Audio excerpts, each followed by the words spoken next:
নমস্কার বন্ধুরা, আজকে আমি বানাবো আমের আচার। দেখো আমগুলো আমি কেটে নিয়েছি, উনুনে কড়াইটা বসিয়ে দিয়েছি।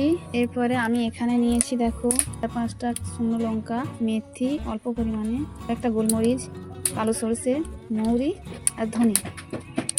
এইটা মশলাটা আমি করে নেব। ঠিক এইভাবে 2-3 মিনিট এটা নেড়ে ভেজে নিতে হবে। ভাজা হয়ে গেছে। এরপর আমি এটা শিলে আধা ভাঙা করে গুঁড়িয়ে নেবো, একবারে গুঁড়িয়ে করবো না।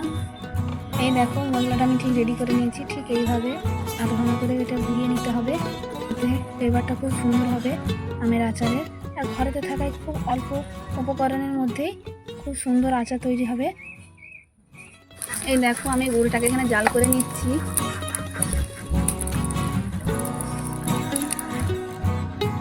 অল্প করে সরষে দিয়ে দিয়েছি, পরে দিচ্ছি তেল। এরপরে কেটে রাখা আমগুলো দিয়ে দেব। এতে দেবো স্বাদ মতো লবণ, হলুদের গুঁড়া, অল্প পরিমাণে লঙ্কা গুঁড়ো।